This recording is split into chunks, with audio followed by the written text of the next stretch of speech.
faculty of Rome Business School, Nigeria. It's a privilege to welcome every one of us to today's edition of our CEO's Coffee Chat. My name is Sam Migwe, the organizational manager of Rome Business School, and on behalf of our founding president, Professor Antonio Ragusa, and our country director, Dr. Humphrey Akanazu, I want to welcome every one of us to today's CEO Coffee Chat. And most especially, I want to welcome and appreciate our panelists for today for joining us on this call. Thank you so much. Thank you, Mrs. Kimberly. Thank you, Mrs. Beverly. Thank you, Mr. Abad. And also, I want to thank our moderator for today and welcome also our moderator for today to take us on this session. So this is more of a chat, us hearing from their wealth of experience as business leaders and executives across America and Europe and Africa. So for us, and also for our executive students, if you have any question, you can drop it on the chat and your question will also be duly noted. So at this point, I would like to invite Mr. Uche, who is the moderator for today, to introduce the speakers and then we'll start. Mr. Uche, over to you. Okay, can you hear me loud and clear? Yes. Excellent. Okay, greetings everyone. I'd like to welcome you all again to today's virtual coffee with CEOs session themed A Core of Business Leadership. My name is Uche. I'm the founder of the Farmhouse Club, a blockchain-based agri-tech startup that connects local farmers into global supply chains using the blockchain. I'm also an alumni of the Rome Business School, and it is with great pleasure that I will be moderating today's discussion. As mentioned, we have very distinguished special guest speakers as panelists today. Kimberly, CEO Ket Solutions, Beverly, ex-CEO at British American Tobacco, and Albert, CEO at Saimera in Rwanda. I hope I got the name right, Albert. And together they have a combined knowledge base of 70 years on the subject at hand for today. I'm really excited. I can't wait to get started and started on the discussion with them. I'll ask them to introduce themselves shortly and give us a brief bio. But before then, I'd like to go over some housekeeping. Firstly, if you haven't got a pen and a pad, what are you waiting for? We're anticipating a nugget-packed session. No pressure on the panelists, but audience, you don't want to miss out on this one. We're also expecting this virtual session to be as engaging and as interactive as possible. So feel free to bomb the comment section with fire emojis and thumbs up and everything. And if you're on your computer, then the code for today is 111. If you agree, or if if you learn something, feel free to bomb the comment section with 111. We would really like to feel your pulse and just know that we're carrying you along as we get along. Also, remember to keep your mics mute at all times and your cameras on if you can. Statistics have it that in sessions like these, keeping your camera on increases your focus, so why not take advantage and do that. We have carefully curated questions which I will be posing to our panelists in no particular order, after which we will engage the audience for their questions. And that's it. Now, without any further ado, on to the main event. a core of business leadership. Kimberly, would you like to start us off with a brief bio about yourself, your interests, and your current engagements? And then we'll take Beverly and then Albert. Thank you very much for the opportunity to introduce myself. So I am in Maryland in the United States. You probably figured that out. And I have the opportunity to stand at the intersection of accounting and technology. I decided in the third grade that I was going to be a US certified public accountant. And then I went to university and ended up majoring in information systems management. Fast forward, my career has intertwined the both. And I've worked in the public sector, I've worked in telecommunications, I worked in professional services with KPMG. I was a chief information officer. From a volunteer perspective, I've enjoyed being the chairman of the American Institute of CPAs. And as a matter of fact, I was the 5th woman, the youngest chairman, and the first person of color. So man or woman, but that also automatically makes me the first Black person to be chairman of the role. And then I became the global chairman of accountants with the combination of AICPA and the Chartered Institute of Management Accountants. So how exciting is that? Today, I have the opportunity to lead a portfolio career, leveraging my background in technology and accounting. I am on 3 corporate boards where I sit on the audit committee. I sit on risk and public responsibility. I also am an adjunct professor at Carnegie Mellon University. I teach emerging technologies and innovation. Uche, I can't wait to talk to you about blockchain.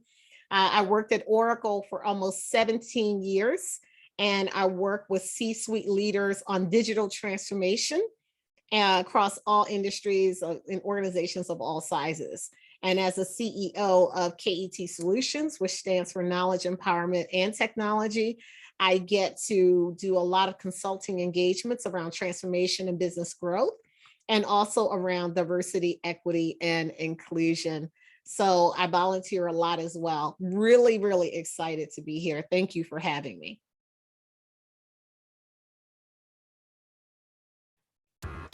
Amazing, amazing. I can't wait to talk to you too about blockchain. That's pretty interesting what you've done. Beverly? Wow, thank you for asking me today. I don't really know how to follow Kimberly. She sounds amazing. So nice to be on the panel with you all today. So I've got rather an eclectic background and career. I did a nursing degree in London many years ago. And after running a bone marrow transplant unit in the centre of London, I decided to do a marketing diploma and moved over to the pharmaceutical industry and worked with a company which is now called GSK for a number of years in marketing and sales. Interestingly, I married a Nigerian, so you might be able to see from my surname, Obatoyimbo, that I had an interest, or we had an interest together actually in moving back to Africa. And so I've spent the last 26 years working in 11 different countries in and around Africa, the Middle East and Europe. And I'm actually sitting in Kenya at the moment because my last job was looking after East and Central Africa for BAT. I'd also looked after West Africa based out of Nigeria for on and off in a marketing role and also CEO role for 11 years. So I know Nigeria well. And also South Africa, Egypt, I've looked after North Africa, most of the Middle East, based out of Switzerland, looking after Southern Europe for 4 years. So you could say I've had an interesting journey around and about. I've had the opportunity to do some fantastic courses at Stanford and IMD. So consider myself an alumni of the two unis. And I would just say that it's been a fantastic journey working with a large organisation along with my family. So I'm also a wife and a mum to two boys who are 20 and 22 years old, and they're both professional rugby players. So you can ask me about that as well if you like. And right now, I am in a career transition. So I left the corporate world about 5 months ago. So my last job was here in Kenya. I'm currently doing intensive training with IECL based out of Australia to become a professional accredited coach for organisation and executives. And I'm also on the board of two organisations, one based out of Nigeria and one in the UK. And I also do some volunteer work with children who are trying to basically break into the sports world, but are from disadvantaged backgrounds. So that's me. Thank you. Amazing, amazing. I sure will have some questions for you with regards to two pro rugby players. Interesting, very interesting. Albert, over to you, sir. Thank you very much, Uche, and I appreciate the invitation. And it's a pleasure to be with you today, all of you. I'm based out of Kigali, Rwanda, which is fondly called the country of 1,000 hills. And I'm Kenyan, but I'm based in Kigali for now. I'm married with 3 children. Actually, 2 of them are twin boys. I think in Nigeria, you'd be talking of Taiwo and Keinde. And I'm looking after Simerwa PLC, which is a publicly listed company. It's the biggest player in the cement sector here, with about roughly half the market share. And in terms of my background, I have been blessed and had the opportunity to work in different parts of the world, the UK with PricewaterhouseCoopers. And then after that, I went to industry. And I've worked with Lafarge in East Africa, in North Africa, in West Africa, Nigeria, in Southern Africa, Malawi, which was my previous posting, and now I'm here in the right in the heart of Africa, in what they call the Great Lakes region. So that's my background in terms of academics and professional background. I am an engineer, a mechanical engineer. Although I never really got to practice. I think I finished on a Friday in my university and popped into the world of business with a PwC on a Monday. But all the same, it was really very good grounding, which I really drawn up to today. So became a chartered accountant and did an MBA with the Edinburgh Business School, and did some IT courses just to add to the package, but because I believed in putting together a package, because in the business world you need, to be multi-skilled, and this has worked out quite well for me. In terms of, I've also done some executive courses with the London Business School, INSEAD, and Western University, Canada. On the side, I've got some entrepreneurial interests, a little bit in the world of digital, like you, Uche. We worked, I'm a co-founder of an entity called Dukapepe, which is basically linking mom and pop shops, or what we call dukas in Kenya, to the brands or manufacturers. So that's sort of what I do on the side, in addition to a few other things. So I'm really excited to be here with you today, and hope I can be of value. Thank you very much. Excellent, excellent.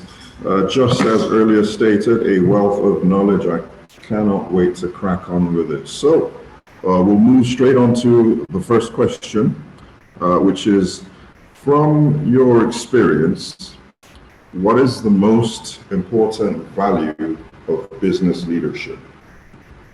Albert, we can kick off with you if you don't mind.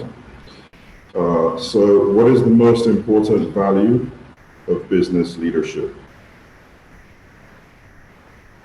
in your opinion? Thank you. Yeah, thank you, Uche. There's quite a lot of things that really are key when you're, in business, either leading a business or in business generally. But I'll probably just emphasize on three. And I think these three is what I would call, elements that establish your credibility, because credibility is really crucial in business. If you lose it, then, in leadership, then you don't have any feet to stand on. Doesn't matter what else you have. So the first thing that, I'd like to underline is integrity. Because it's that a lot of other things sort of sprout out of that. So integrity comes to top of mind for me. And then the other value that I would also think is really key is passion. Because if you're leading a team, you got to be able to be you're convicted fully, because the job of a leader is to show clarity of purpose and direction. And if you don't have the conviction and the passion and the drive for whatever topic or whatever business you're talking about, then the journey will be very, very tough, in terms of mobilizing and engaging and motivating yourself, teams, and individuals within the organization to deliver. The last one that I would add on to the list is what I'd call authenticity. Being authentic, just be yourself. Because if you're not authentic, it will sooner or later, come out. And again, if your actions and what you say are not consistent, then you recall what I talked about at the beginning. You will lose that credibility, and therefore you will not have feet to stand on. And with that, you might have difficulty to pull the teams along. So if these three things are ticked well, then you stand a very good chance of pulling through the individuals and teams within the organization to the desired point.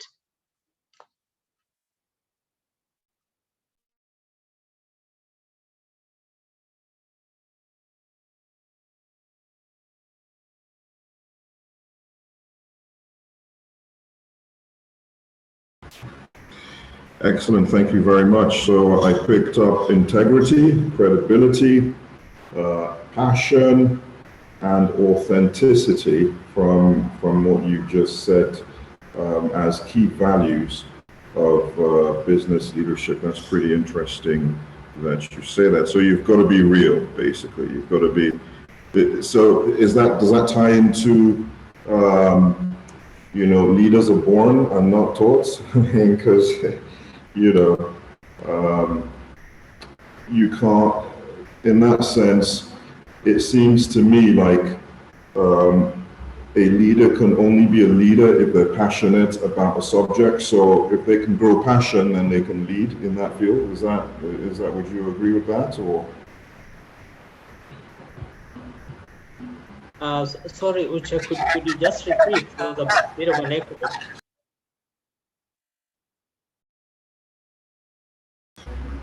I was asking about passion being a key ingredient to leadership, and if one is not passionate about the subject, they can't really lead with authenticity in that field. Would you agree with that? That you need passion. Yes, absolutely, Uche. That's absolutely, because passion is what puts on the fire, and if the passion is missing, the flame is gonna die out sooner or later. So you need to have passion, and then you back it up with integrity and authenticity. And this is what sort of gives it staying power. But without passion, the flame is gonna die out sooner or later.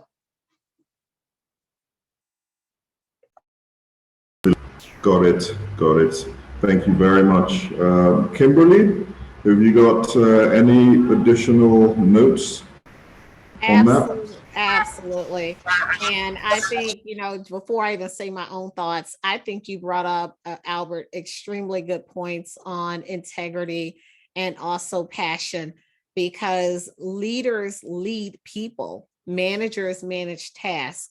And I think, to be honest, in general, I think we are overusing the word lead, because there are many people who probably need some tips and techniques on how to get people to do the things that they want them to do, because they're so used to managing tasks. And so, as it relates to just my own thoughts, I mean, it's hard to add on to what Albert already said, but I will say, I think it's having a AAA plan, since we're looking for nuggets, and it's going to be easy. The AAA plan is about your attitude, your aptitude, and your appearance as a leader. So let's take attitude first. Exactly what Albert said about passion, excitement, enthusiasm. If you're trying to convince people, and believe it or not, leaders are salespeople.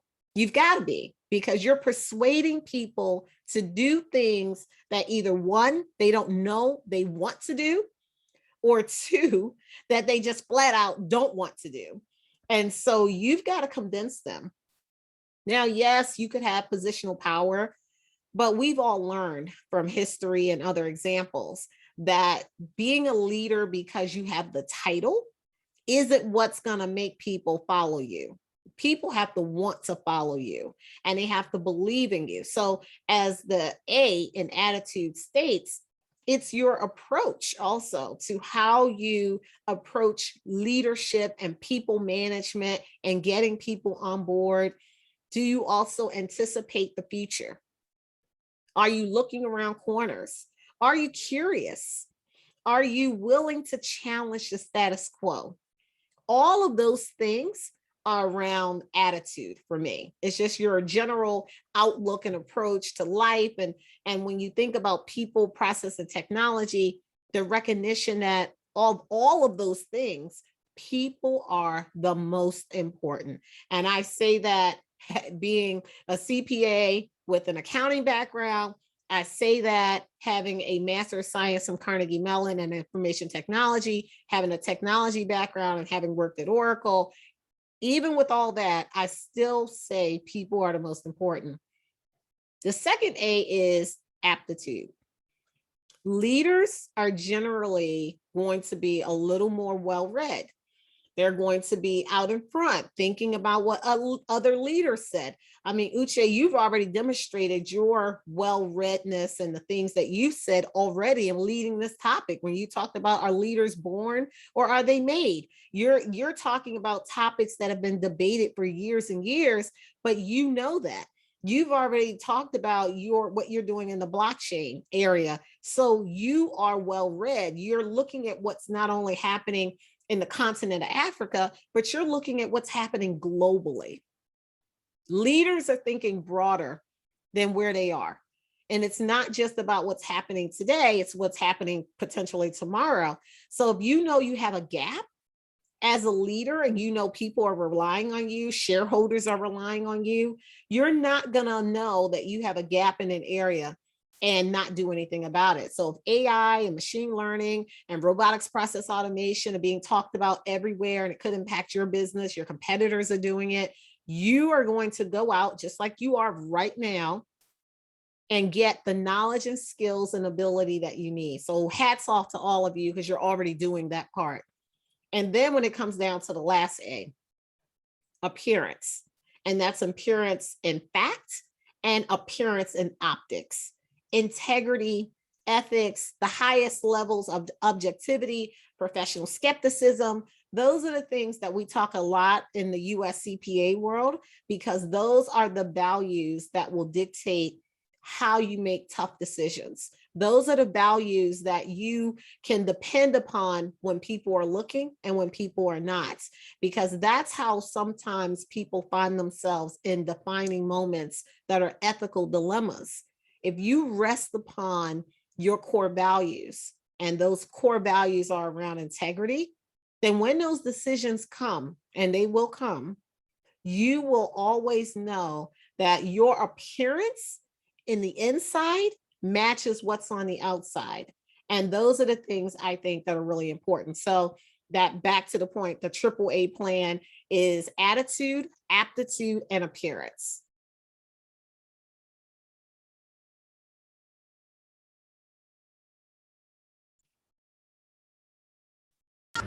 Brilliant, brilliant. I mean, my hand, is literally just going on and on and on, taking these nuggets down. Thank you very much for that, Kimberly.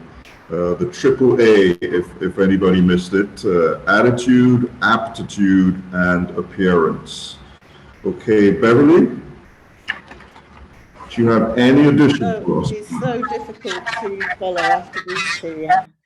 I mean, I just think I'd written down very similar points to both of you in a slightly different way. AAA is really interesting. I've heard of that before, and I also had a CCC, which was curious, committed, and courageous. And the reason why I choose words like courageous and committed and curious are for the very same reasons that both of my friends have just spoken about. If you don't show up in the workplace every single day, being curious and trying to be a better person than you were yesterday, then I don't think that you have the right to lead. You have to set an amazing example to others. You'll never get anywhere in the world of leadership without commitment, but I think everybody's spoken about that already. And courageousness links really, really well for me with passion as well. So you have to put yourself out there and do things in a courageous way, but with integrity and with all of the ethical knowledge that you've built up over the years. The one thing that nobody's mentioned, which I think is quite an interesting trait or value, is humility. And I think humility is a very powerful trait in leaders, one which I don't always see being exhibited in some individuals. However, for those people that are able to be humble and still lead large organizations, I think they are inspirational. I think they encourage people to follow, and not everybody will follow, but follow for the right reasons, because you're being authentic and true to yourself. So being humble, parking your ego at the side when it is not required is a very, very powerful trait. And with humility, I think, is being respectful to others. So no matter who you meet in the workplace or in any kind of walk of life, I think being respectful to others, no matter where they're from, is a very, very powerful value that if you can exhibit that in the workplace and as a leader, I think it's also extremely important. But I agree with everything that Kimberly and Albert have said as well. So many values and behaviours that are important to help us all to become better leaders.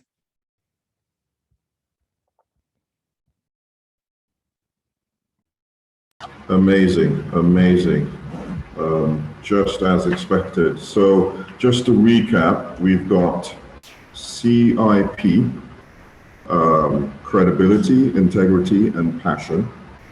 You can add an A to that, authenticity. And then we've got the AAA, aptitude, attitude, and appearance. And then we've got CCC, curiosity, commitment, and being courageous. Absolutely fantastic. Absolutely fantastic. I appreciate that. Okay, so I guess we've exhausted that beyond measure. We can segue onto the next question, which concerns maximizing productivity of employees. Sometimes we have employees that have all sorts of issues. It could be work related, it could be, family oriented, it could be economy oriented, all sorts of problems. how do we as leaders keep them at their, peak with regards to productivity? How do we do that as a leader? Kim, do you want to start off on this one? Absolutely. I think it ultimately comes back to realizing that as a leader, when I've had team members that work with me, and I have to say it that way because we're all to the point that, Beverly just made, it is about recognizing that as a leader, you're a part of the team. So it's not us and them, right? It's all of us together. But for purposes of this discussion, the people that I've had work for me in that traditional term, I think it is about recognizing that life happens, that work is only a small part of what goes on in someone's life. And when they show up on the doorstep of work, and that was pre-pandemic, they are bringing their luggage. So think about someone showing up at your door with luggage in hand. What happened where they got the kids off to school? What happened when they had elderly parents to take care of? What bills are they thinking about that maybe aren't getting paid, or what's happening? All of that is showing up. And so for me, what I've tried to cultivate is an environment where people feel like they can be productive. They're in a collaborative environment. It's not additional stress. Yes, there are pressures of working in any environment, but it's not a hostile work environment. And I think when you're meeting people where they are and you understand the day in the life that they present, and everyone has a different day in the life, but if you're their leader and your role is to help them be a better, team member tomorrow than they are today, you can't discount all of that other stuff that I just said. So it means coming up with a plan for them, and not the plan that says you're going to develop it when they're on the way out the door. Because I don't know if you have plans, like we call them performance improvement plans, and they're called PIPs, but they're really plans that help you get out the door because your leader has given up on trying to help you. We've got to start from day one with understanding what people bring, their weaknesses, their opportunities, their strengths, and what we can do to make all of those better. And it differs from person to person. It could be that one person needs more sales execution experience, so you send them to a class or you give them some one-on-one training. It could be that someone else is just struggling handling all the time management that's required. You send them off to some wellness training and mental health, classes to help them feel better and get over depression if that's their problem, especially during the pandemic, where so many people were impacted and they knew loved ones or businesses that were impacted. I think they need to know that the leaders care, that it's not only about work. So many times when we're building value propositions on why we need to transform, it really only, starts out talking about what is in it for the business. People will follow you when they know you really care. People will be on board when they know you really care. So that if something was happening and, someone got hurt at school and they're sitting at their desk wondering, what do I do? As the leader, you'd come by and say, go with your family, because when your family is set, you'll be set. That's the kind of place that will have greater retention. And even when someone calls them, which they will, because your people are all amazing, they're going to say, oh, we'll give you 10% more. 10% more isn't worth what I'm getting in this environment where I have people who care. And if I have weakness, they're willing to work with me. And so I've been able to really get people embracing change by showing them my own vulnerability, the things I struggle with as a leader. And it goes back to the point Beverly was making about humility. I think it's important to just recognize that we're all struggling at different points in time. But as the leader, we have a responsibility to help people, fill in those gaps and be better tomorrow than they are today.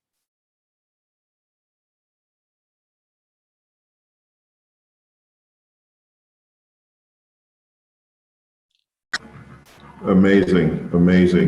That sounds really, how can I put it, holistic in a sense. It's not just about work. It's about everything else that they, generally what life throws at them. Really amazing stuff. Beverly, do you want to go next? Yeah, sure. I mean, I'd really like to follow on from a lot of what Kimberly's said, because I think the pandemic really shone a light on how leaders need to take a very holistic approach. So if they weren't before, this certainly amplified it during the pandemic period. I mean, I would call what is required leading with love. Now, sorry about my northern accent. So, leading with love is about not just caring about what happens in the business, but it's about caring how things happen in the business and what happens and how things happen to the people that work in your organization, because you are absolutely nothing without the amazing talent that are all around you delivering the success for the business every single day. So one of the things that the pandemic really highlighted for me, and I must admit we were doing this already, but I think we amplified all of the actions that we were taking because of people working from home and having various challenges. And that was to create a life balance model. And the life balance, so notice that I don't mention the word work. Life balance model means different things to different people. So one of the first things that we did was to ask people exactly how did they want us to respond to the pandemic to make their life as balanced as possible. How are they going to be able to get the kids to school, work from home, work on the internet when there's children running around in the background and they're trying to look professional. Maybe some of their families had been furloughed, some of them had lost their jobs. It was a crisis situation that in a way required a crisis response. But the interesting thing now is, for me, is that this should be an integral part of how we manage businesses going forwards. So creating a life balance model that focuses on wellness in all aspects of wellness, so physical wellness, mental wellness, people managing their personal and their work lives simultaneously is absolutely critical for the success of businesses. And I think that people who don't take this seriously will fall by the wayside. So holistic, powerful and empowering models to help people look forwards and grow their own careers in a successful business is absolutely critical. So I call this leading with love. It shouldn't be seen as a soft approach. It should be seen as a holistic approach that is really taking care of the biggest asset that any business has, and that is their people.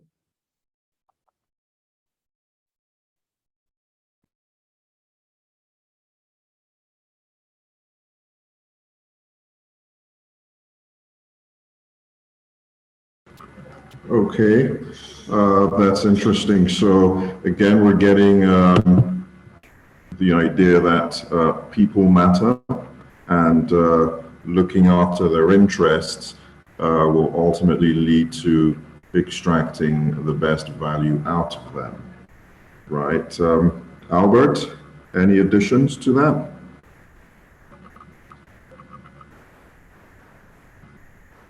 Yeah, thank you very much, Uche. I have to say my two colleagues have covered quite some good ground there, and I agree with all the points that they have mentioned. So if you want to maximize productivity, the teams need to understand why. Basically, have a clarity of purpose and direction. And the more important, in fact, is the why, as opposed to, where we are going. So why are we doing all this? Why are we working on this, manufacturing and marketing cement? So for just to give you an example from my context, it's about strengthening Rwanda. That's our purpose, So having that clarity of purpose, then sort of dovetailing that and linking it to each and everybody's contribution, and each person understanding how they, contribute to that on a daily basis is really crucial. So in brief, the teams, for them to be able to operate at their best, they must understand the why. They also need to understand the what. Sort of they start to break down the whole thing of the purpose, and then how. And also they need to be resourced and given the right tools to be able to contribute. What is very important, even if this is done very well, what will really matter is what I call the quality of leadership. And by leadership, many times we think about, CEO. For me, that is not really the only leader. Everybody is a CEO in their station, right to the guy down in the section, very close to the shop floor, because they're busy taking decisions on a daily basis, and very crucial decisions that impact on not just the hard, performance indicators, but also the climate, within that area. So it's really crucial to understand, and try to appreciate what's the quality of leadership right from the top all the way to the bottom. And to do this effectively is then to really understand each and every individual in terms of what are they doing very well, what are they comfortable with, what are they struggling with. And a lot of these things would tend to be soft stuff, in terms of maybe the climate or the environment or the air around the organization, or the air around that particular part of the organization is not, the great. And one way that I found useful in terms of addressing this and really getting to the bottom of it is to feel the pulse. And there are very many ways in which you can feel the pulse of the organization or the particular department.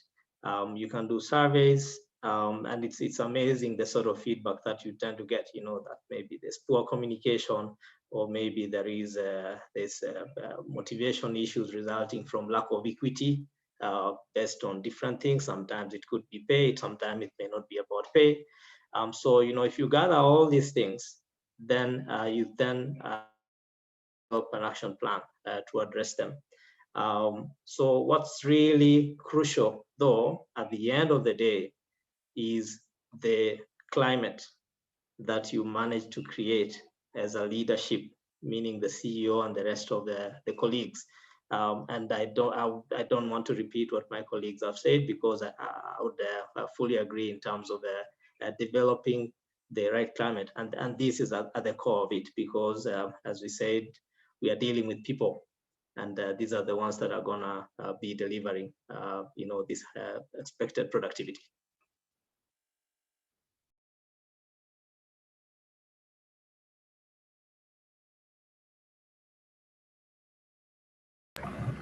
Amazing, amazing. I've got to tell you guys, I feel empowered already, especially with the why, the what, and the how points under this question. Because personally, starting up a company, especially in an environment that is really low on the ease of doing business index, I've had some serious issues motivating the artisanal guys that I have to work with. So connecting the why to their contributions is an interesting strategy that I'm looking forward to implementing as I get along. So thank you very much for that. That was really really helpful for me. Thanks. Okay, so on that note, I guess we can move on to the next question. From your past experience, tell us about one or two complex problems you faced managing employees, and how you've gotten them to align with the company. So basically, what are the most challenging leadership, what are the struggles, generally across the board for leadership, especially in terms of employment, in the employment sector. Beverly, do you want to start off with this one? Yeah, sure. I think I don't want to, I think we're all fed up of hearing the word COVID, but I do think that this period has created some life lessons for a lot of us.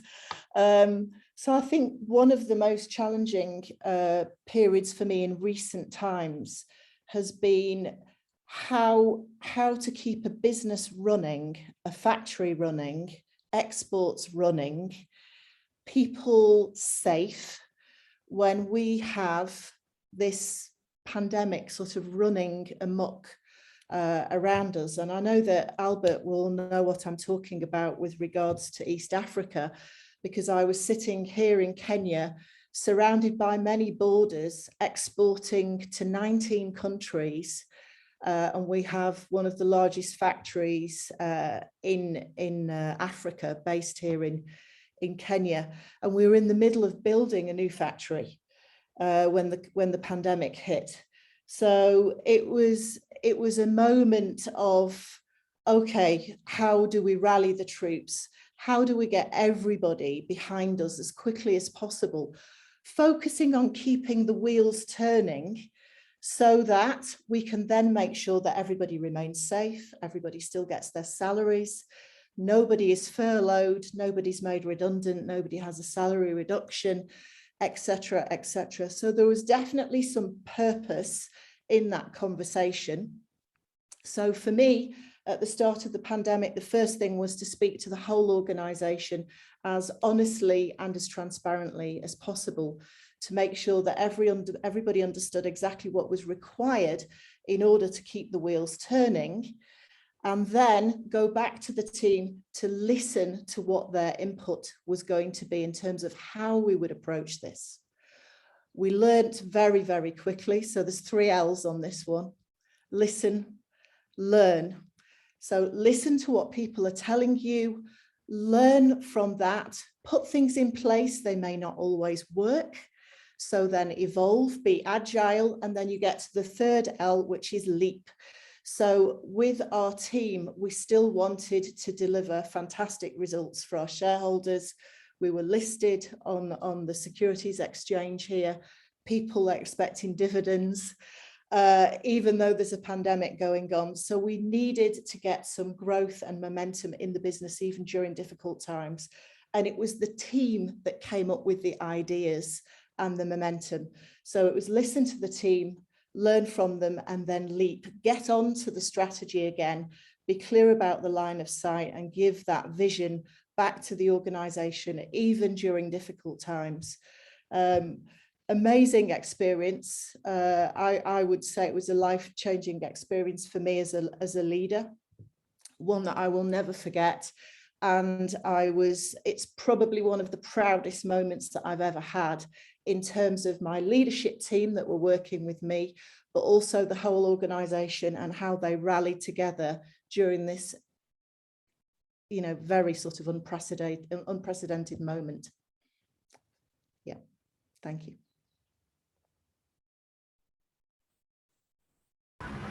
It's quite interesting just listening to that. I'm considering, do I really want to be a leader? Or, it sounds tough. Sounds like really tough stuff, because, most of the time you don't know what's going to be thrown at you. You're acting on the spot. Really interesting stuff. Really interesting stuff. Kim, are you there? I am here. Okay.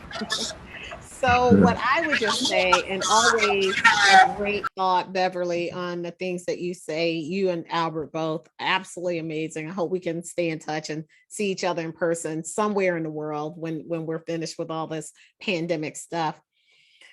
The pandemic has provided so many examples, but I think I'm going to take another tack so we can have variety for our future bosses and the bosses that are on here going through this program. What was really hard for me, a couple of things, but this one kind of goes together. One, I had been appointed basically as a chief information officer in an environment where I was 30 at the time. I'm 51 now, so if any of you were wondering, but I was 30 at the time. So everyone, it felt like, was older than me, every single person. And so that's a challenge when you're the youngest person, but you're the one in charge. And then two, I came in having, left KPMG. I was in professional services. I was consultant. I was a manager. So I had all these ideas of things I had seen. And I was like, this is a great place for us to course correct. There are some things immediately that I saw that we shouldn't have been doing. And then at the same time, I knew that I had to dance on the head of a pin to not criticize the previous leader. And then, and I see Beverly nodding, because this is always the hard part. You're the person coming in. You've got the superwoman vision on what's immediately like, oh, I can't believe we did that. But you got to be careful, because I was coming from outside the organization also. So I wasn't the incumbent hire. I came from the outside. And so the dilemma was forge collaborations and partnerships with everyone at every level, even as I needed to get the team believing in me. So I felt like I was being a salesperson the first 3 months. I went on a listening tour, to Beverly's point. When you're a new leader coming in, even if you think you know right away, if you make those changes, the first thing that someone will think is, you just got here. You don't know us. Now, it could be so obvious that the change needs to happen, but you still have to give it a listen from different sides and different perspectives to make sure there's something you're not missing. You're constantly, in that environment, I was given my background. Now, could I have walked in arrogant and said, listen, they picked me, I'm the CIO, suck it up? No, you could, but what would that do? I basically came in and said, let me tell you about who I am. Every single meeting I had was, let me tell you who I am. Let me tell you what I believe. I'm married with two kids. I even told them, probably in some of those meetings, how I met my husband when we were sophomores in college. They wanted to know, who am I? And not just the stuff they could read. I had an open door policy. I'm acutely aware, and I knew this as a consultant, that what happens for real, the leaders at the top of the organization only have a quarter of an idea of what happens. And because of that, I have always had an open door policy. Anyone could get on my calendar at any time. We could do lunch, we could do anything, because I never wanted to be the leader that was in an ivory tower. Even now on LinkedIn, my cell phone number is out there. My email is out there. People can reach me. I read my own email. I know that's hard, but I'm super conscious and aware that there are managers that manage leaders, and they manage the stuff we need to know right out of way. We have no idea. I mean, so, cut some leaders some slack, because they have people who are helping them with their day, and they never even know half of the stuff. Like I said, 75% of the stuff that's going on in an organization. And I never wanted to be that person. So I had an open door policy, which everyone was kind of surprised, because, no one had done that. That was so different to the culture of the environment.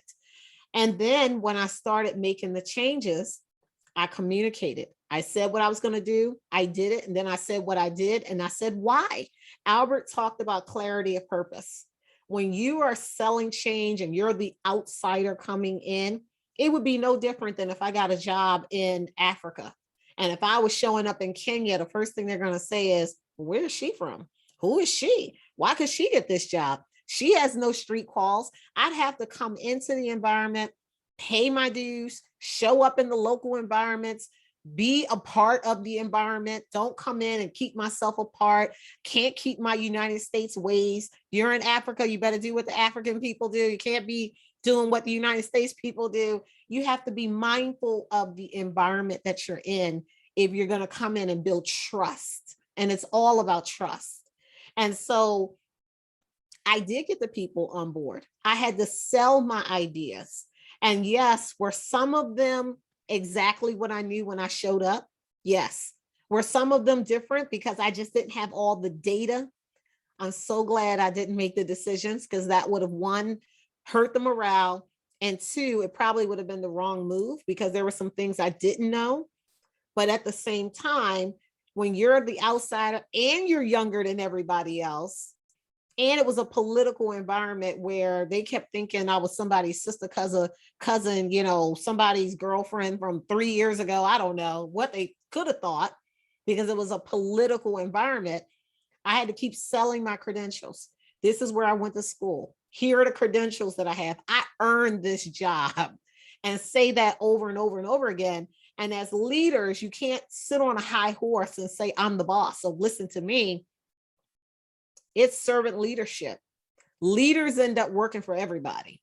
So you think people work for you, you work for everybody else. And I think, you know, I kind of use that mindset in order to make some pretty significant changes and improvements in the organization.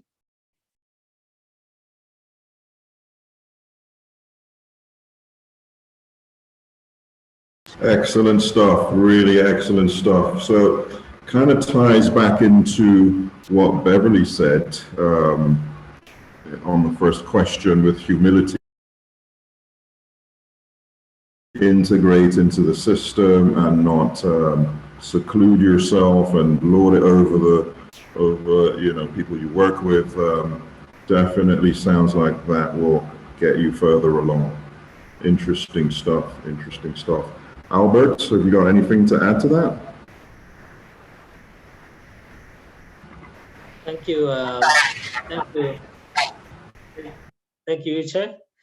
Really great stuff from my colleagues, and I completely agree with both of them. I'm going to add on an example around COVID, which is you know, circumstance that Beverly talked about, because it was quite an impactful one in our lives and businesses. So there, to bring back the team on track in a circumstance like that, there are 4 things that I'm going to add to the list that Beverly mentioned. The first one is to assurance. When there is a crisis or something major like that, especially, you know, one where you're learning on a weekly basis, a daily basis, a monthly basis, you think it's over, then it, you know, it comes back again with even stronger vengeance. One of the things that teams need is assurance, and most of it comes right from the top. And you've got to carry along, you know, the immediate team so that they can also give assurance to the rest of the organization. So I found this really important, and it was about, you know, telling them everything is going to be okay. Sometimes you don't really have any solution yet at that point, but you want people to stay calm so that, you know, we can tackle the crisis soberly. So that is the one element that I found important. The other one was agility. And I just give an example of, you know, we had finished the budgets and that just began executing. But when the pandemic struck, everything was out of the window. You know, all the projections and all that were just, you know, sort of academic at that point in time. So we had to, you know, redo everything, and from a completely different perspective. And I'll give you, you know, practical examples. In our case, we are a publicly listed company with about $40 million borrowing. You know, so the revenues, you know, kind of tanked to zero at some point. And you know, you got these bills coming, you got the bankers on your back. So so we needed to make a plan, and some of it included, you know, really doing drastic stuff like knocking on the doors of the bankers and saying, hey, look, we have to talk and have some really hard conversations. So that agility to change things and you know, have new plans within a very short time and with dynamism is really key. A very important point is also to look at the challenges as opportunities, because as much as COVID was tough, but we also looked at it as opportunities, and we took the chance to have a fresh look at things, and we figured out, we quickly discovered that, you know, we could innovate. For example, in the world of manufacturing, when you burn things, you use fuel. So we found alternative fuels, and we could ramp it up quickly. It's cheaper, and in fact, to top it up, it's more environmentally friendly. So just that looking at those kind of opportunities, better use of technology, and we found better ways of doing things in a very, very short space of time. We had also, it brings opportunities to be courageous, like re-looking at some contracts, for example, that maybe before you would think you cannot be able to re-look at them and reconfigure them for the benefit of, both the supplier and ourselves. And the last one is the importance of stakeholders, because, particularly you've got cross-border flows of raw materials and goods, and all of a sudden you realize how important certain people that you didn't really care so much about are out there. It could be certain departments, customs and clearing and things like that. Yeah, so I just wanted to add those. And then maybe I had one other example, which was when I was an M&A director of a major project that was an integration of 4 entities across 2 countries, quite a big project. So I'll keep this one brief. The technical part of it was, quite straightforward in terms of the business case, in terms of the legal, tax, and all that. That was really straightforward. But we had a go at it twice. The first time we failed and stopped it, and it was such an important project for our company at that point in time. But the second time around, we really looked at it and had a go, and we succeeded. And the main reason we succeeded was because we had a much keener look at what I call what is in it for me, for the different stakeholders across the spectrum, externally, internally within the company, really understanding that even within the 5 entities, what is in it for the employees, what's in it for the suppliers, what's in it for the politicians, and so on and so forth. Yeah, so just the importance of the soft part of things, and the stakeholder engagement is really critical. Thank you.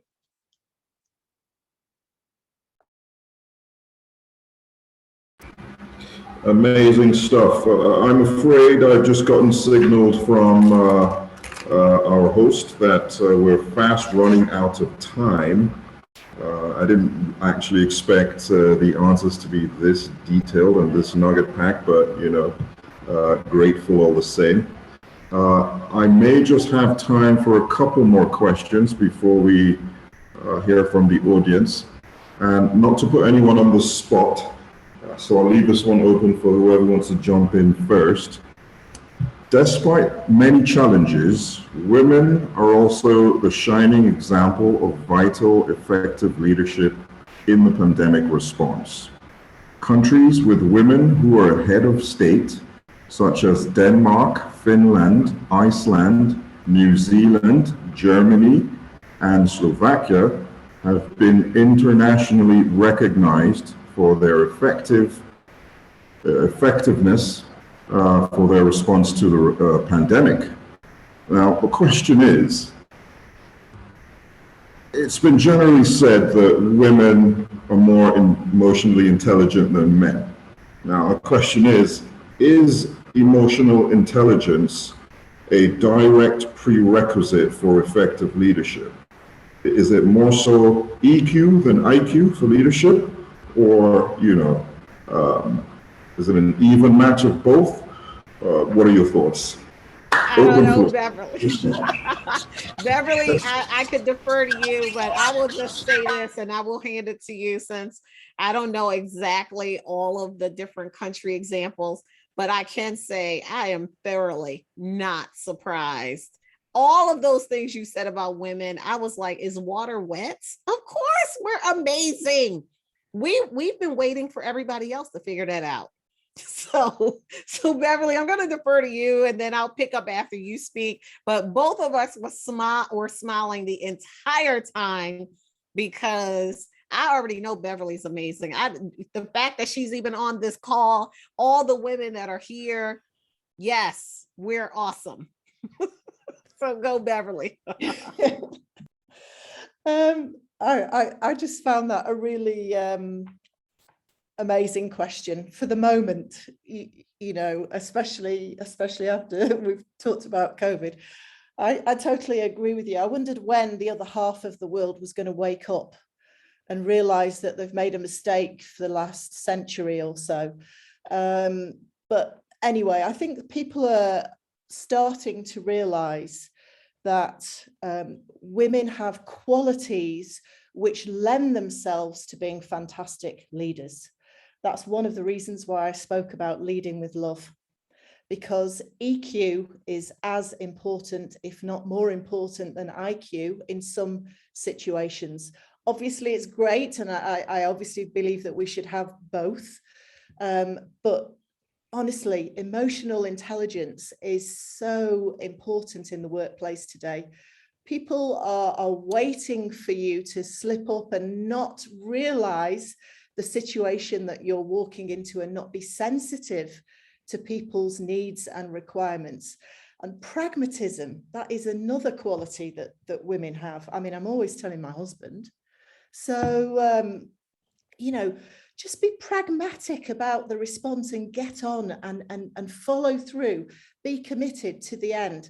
I mean, the examples that you gave of people like Jacinda Ardern in New Zealand, and if you compare that, I will use my home country and my sister's country there as two bad examples of managing the pandemic. So Mr. Trump and Mr. Johnson, you know, the egos got in the way. So we're back to ego again.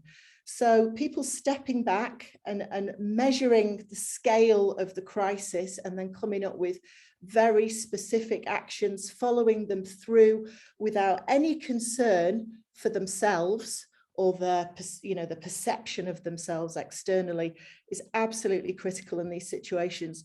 And it's no surprise to me that the examples that you gave have stood out all around the world as people who have followed through. I mean, it'll be interesting to see what happens in Germany going forwards after 12 years, I think, with Angela Merkel leading. So interesting times ahead. But what can we say? We know.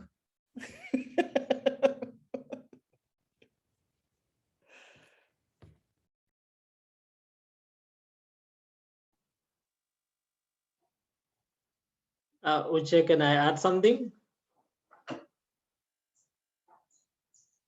Hello? Can you hear me? Okay.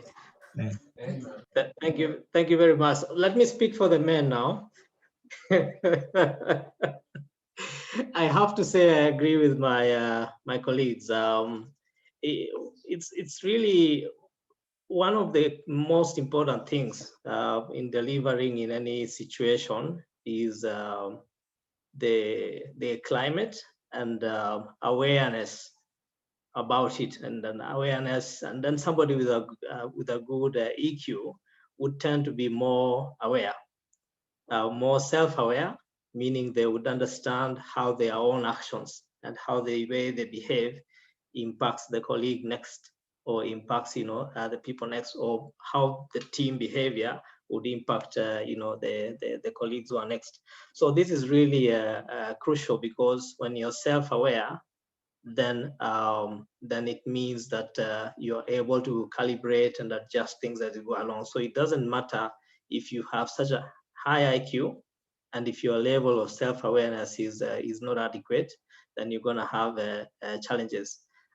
So as they say, I think we've seen very good examples, all those examples, and I believe it's not by accident, because women have certain qualities that perhaps men need to learn from, you know, things like empathy, leading with empathy, and so on and so forth. So it's absolutely true.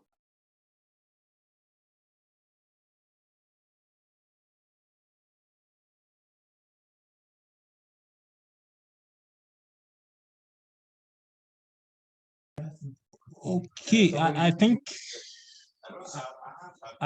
Uche has audio issues, so I'll just help out with the question. There's a question on the chat that will have how how do you get emerging leaders to understand the legacy, that legacy is so critical in leadership lessons, and that any policy that is not human-centric will eventually fail? So that's question number one. So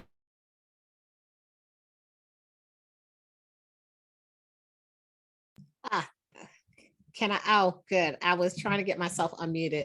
I think we have to prove it to them. This is a generation, especially of our emerging leaders. They are the show me, keep it 100, keep it real generation is what I always say. And I think they need to understand the connection between the things that they want to do and who is going to execute them. So let's talk about the human-centric aspect of your question. And if I was talking to like my sons who are 17 and 19, or talking to other people who are emerging leaders, you have clients who are people, customers who are people, business partners who are people.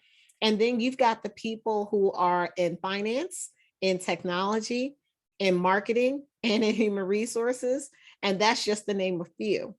So unless we think we're in the age completely of the Terminator, who's going to do the work if you don't determine that people are a core and essential, aspect of how you go to market and how you execute on your business goals?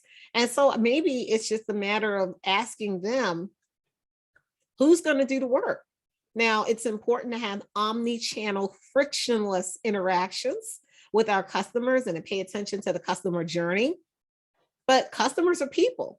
So if we think that the customers aren't hearing about challenges that go on inside the work environment, then we need to show them some high profile articles on major leading companies where the employees have talked about what it's like to work there. And then that in turn would influence how clients view that company. That's why those, and I don't know if you have them in all of the countries you might be in, but the best places to work, the best, the top 100, working mothers, working parents, all of those recognition guides, because your customers will never love you if your employees don't first. And Stephen Covey is famously quoted with having said that. And so they need to understand that there is a connection. You can't treat your internal team like crap and smile to the customer, because that kind of thing shows through and it gets out into the marketplace, and you could lose market share. You could lose, clients and customers who don't even want to work with you anymore. And there are so many examples of where people are just like, you know what? Your values aren't our values. How many CEOs have spoken out? And you can see it in the United States where they spoke out in favor. I just try to be a little politically correct here, but they spoke out in favor of policies that were not inclusive, that were, really divided the United States along racial lines. And people voted with their money. They voted with their dollars. And they're like, we're not going to be affiliated with people who aren't about inclusion and who aren't about working together for a better world. And they showed that. And I think that the human-centric aspect is not a, oh, by the way, it's not a, oh, we can figure it out at the end. You have to start with people. You have to think about people all throughout any strategy that you have in place, or you will fail. And that's what I think you have to be just right out front with them and tell them that.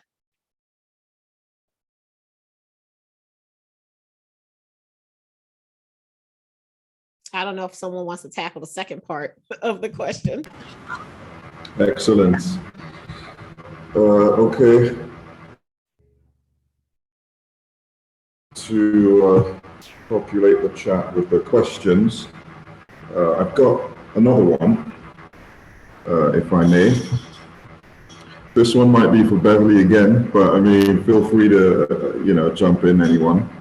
Beverly, your experience spans across Africa, the Middle East, and Europe. These are relatively different countries with different cultures. Can you speak to us on female leadership?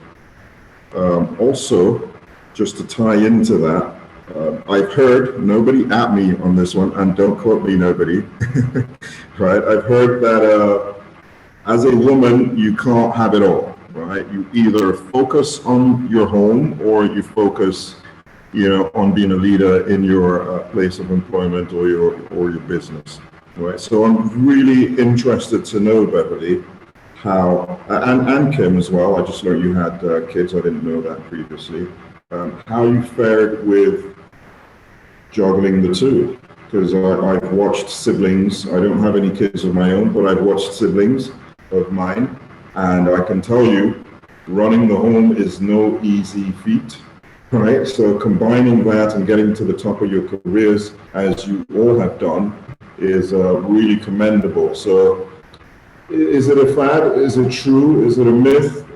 Can you have it all as a woman? Can you be a leader outside the home and also have a home? Is there a compromise somewhere?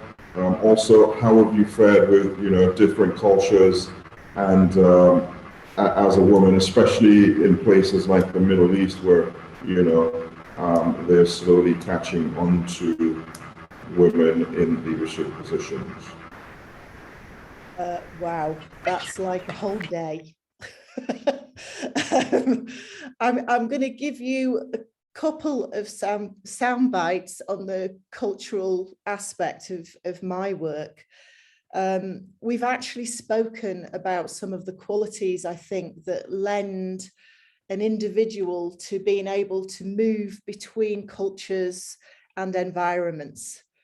Being humble, being curious, trying to understand about another's culture before you arrive so that you understand how not to offend somebody, or the kinds of things that you might be able to push those buttons in order to show that you've really taken an interest in that environment before you've got there. There are some very simple things that I do. I read a lot before I go to a new market so that I understand the culture, I understand the history, often try to understand the law. So in Nigeria, for example, it was very important for me to understand the history because I was married to a Nigerian and they've become a British environment. And I knew that there was hundreds of years of amazing history before that. So often I'll find myself in a situation where I'm actually more knowledgeable about the country than many Nigerians because I kind of threw myself into it in order to understand the environment. It's being sensitive, it's listening to people. When I arrived in the market, I would do what Kimberly was talking about earlier, and that is it's the 90-day rule. It's a number, but it's a principle. Just go into a market, listen to people, observe, be very conscious of what is going on around you, and then that helps you to inform your strategy and your communication going forwards. So I would never go in and presume that I knew more than the people that had been there before me what should be happening in the business. Obviously, over time, you will change the direction in line with your bigger strategy or vision. But I'm not going to do that in a sledgehammer way. I'm going to do it in a way that is carrying everybody with me because I'm very keen on leaving a legacy. So I like to think that if you speak in any of the markets that I've been to, they will have a positive view of me being there, even though I'm a white female. Middle East, very challenging, but honestly broke all of the barriers there. And it was just by communication, being clear about what it was I wanted, and having integrity and ethics in absolutely everything that I did, because I had some very challenging conversations. I didn't shift on my position. And it was a question of going back until you break through. So you need a little bit of resilience, in order to break some of these sort of preconceptions of who you are or what you may stand for. But I've always managed to break it down. And one of my best people that I've ever worked for, who sadly died a few years ago, was the chairman of one of the largest organizations in Egypt. And he said he would never work with a woman. And he did work with me. So anything is possible. So yeah, on being a mum and having it all, of course you can have it all. Of course you can have it all, but sometimes it's just a little bit less of some of the things. So it doesn't necessarily mean all of it at the same time. So we have to make compromises. I'm a diary freak. I'm so organized. You know, that's how I get through my day, whether it's to do with work commitments or now my study commitments. And now I'm trying to get my coaching hours up so that I can be fully accredited. Meanwhile, I'm going to cook the dinner this evening. I'm going to speak to my kids for probably an hour or so each, because they're both in very high pressure environments. And guess what? My coaching is going to help them in that space as well. So it's just a matter of organization. I always think that you should ask women's children whether we've compromised a lot, because they are the ones that will tell you whether it's impacted them, us having full-time, high pressure or big jobs. My children will tell you, I mean, I wish I could wheel them in for you. They wouldn't change anything. But I did have, you know, you try to give 100% at every single moment, whether it's at work or it's at home. My magic formula was I had the same nanny for 16 years. So she's a Nigerian lady, Madam Okechukwu. She is amazing. She went to every single country with us. And, you know, we had a deal in terms of what she needed in order to support me, and we stuck to that commitment. And she's now like a fifth grandparent to my children. So there you go. That was my magic formula. Sorry, that was a long answer. That's fine, that's fine. So basically it still takes a village to raise a kid in today's day and age. Right, that's pretty interesting. Kim, did you have anything to add to that? I would just say echo, ditto to everything that Beverly said, but I will say this. We sometimes take on way more than what our kids even expect. And I used to, you know, beat myself up if I couldn't make a game. And then the times that I did make the game, my son was like, Mom, why'd you show up here? I'm like, it's your game. He was like, yeah, but this one wasn't a big deal. And then that's when I knew I needed to talk with them and not come to my own conclusions about what's important in the moments that matter, because they'll tell you what's important to them. And it wasn't actually show up at every game. He may have just wanted me to be there for the big games. And I said, you know, I'm held to my diary as well, just like you, Beverly. If I know about it, I can schedule it. And that's what we got down to. Family moments. Give me as much lead time as you can. You tell me it's important, I'll be there, but I may not be at every single thing, but I will be at the things that are really important. And I think it is that give and take. And it's also, to be honest, allowing my husband to step in and do some of it too, because initially I didn't want him to do any of it. I just wanted to do it all myself. And he was like, wait a minute, I could do some of this stuff too. And we did have an au pair. So the au pair program was amazing. And it was an option for us to just have some integration in our lives.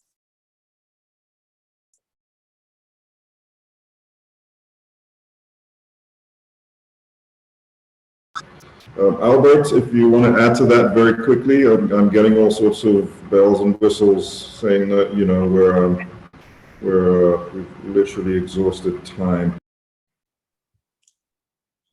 Thank you, Uche. Maybe I'll just compliment on the discussion around culture and working across different countries, because I've had exposure in the UK and different parts of Africa. And I absolutely agree. The most important thing is to listen and take your time, because it can make or break your journey or your tour in that country. And culture is in different layers. There could be some tendencies just to overgeneralize at a country level. There could also be ways of working within the specific company. And even within the company, it's also, you know, different ways of working, even within functions, because, you know, certain leaders may have imparted certain cultures, you know, as they build their teams. So it's important to listen and take your time to exhaustively understand all this. And it comes back to the point about awareness, so that you can create a solid foundation. If you lose it there, a lot of other things will not make sense. I think there's this famous strategy saying that culture eats strategy for breakfast. So so it's really crucial to take care of that from the get-go.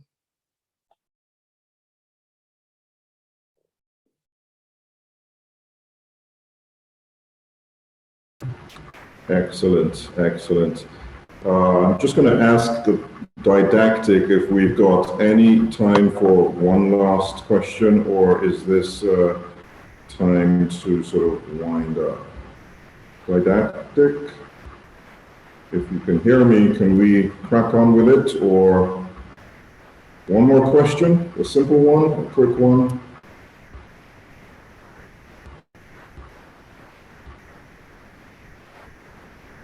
I say go for it, Uche.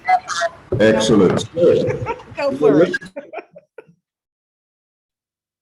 Are there any cheat sheets? Like for business, we've got things like Portas 5 and SWOT analysis and things like that.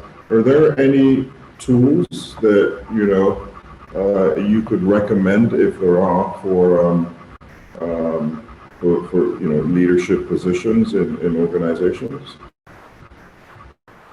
It's an interesting question when you take into account, our studies will teach us all about strategy. They'll teach us about technology, and they will start talking about competitive analysis, just like you said, the Porter 5. But the leadership pieces, I think, are going to come from just real life examples. I have volunteered a lot. It sounds like Beverly did as well, and I'm sure Albert has. That's where I actually learned a lot, because I didn't have positional authority. I was not the boss of anyone. No one's paycheck was depending on me.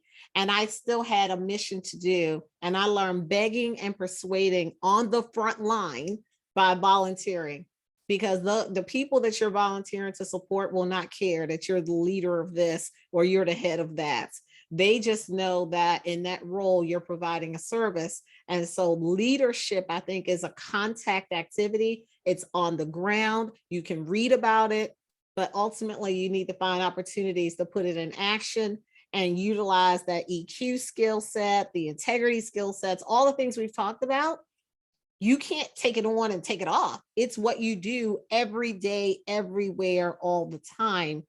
And so that's why it's always so hurtful when you find out that a leader that you thought was so amazing, it was really like a script for them, that they weren't the person you thought they were, because you were on the elevator and listening to them on the phone and heard them cursing somebody out. You're like, whoa, that's not who I thought that person was.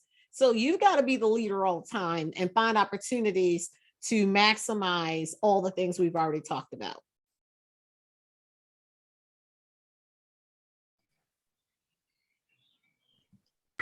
Excellent, excellent. Okay, Beverly, do you want to add to that? Very briefly, I would say that your ears and your eyes are your biggest tools. So we've said it so many times, listen and observe. As a leader, if you learn to do that first before you leap in and react, or think you've got the best soundbite ever, use these first. And my only other point is to experience, which was the same as Kimberly. If you can find other ways of gaining experience that aren't the same as the ones that you have in the workplace, you'll just find that you get a deeper and a wider experience set. And I think that's the most important thing for all of us.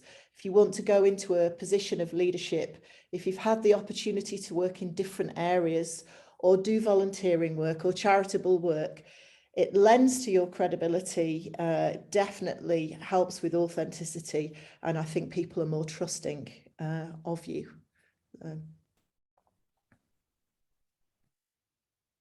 So, Chair, can you hear me? Yes, loud and clear, Albert. Thank you very much. So I'm going to add two things, and there's some similarity. The first one is You may have learned all sorts of things that you can apply, like, Porter's 5 forces and so on, but don't forget your gut. I think it's quite similar to what Kimberly just said, Beverly. So don't forget your gut, your sixth sense. That's really critical. The other point that I can add is over the 20 years of my career.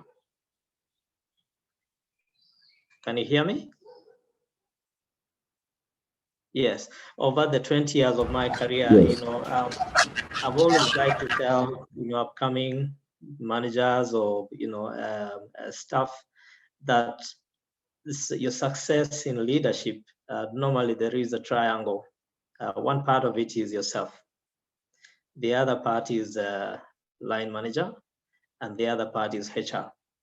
So a lot of people like to wait for HR and the line manager to make things happen. But in fact, if you want to succeed, the most important part of that triangle is yourself. Most of it depends on yourself. So don't wait for HR. Don't wait for somebody else to do it. Get on with it. Grab it. If it's an experience you want, grab it and formulate it. In fact, in many instances, I've had a white piece of paper as my job description, and I've had to formulate it as I go along. And those have been the most exciting moments in my career. Thank you.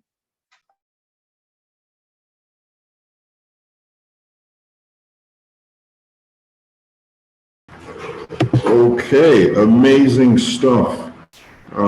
So unfortunately, I will have to wrap it up here. I have a notebook full of gems. Thank you very much, panelists. You guys have been amazing and so much fun to talk to. I look forward to engaging with you more on LinkedIn.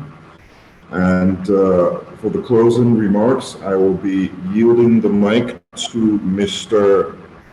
Tokumbo from the MBA March 2020 intake of Rome Business School.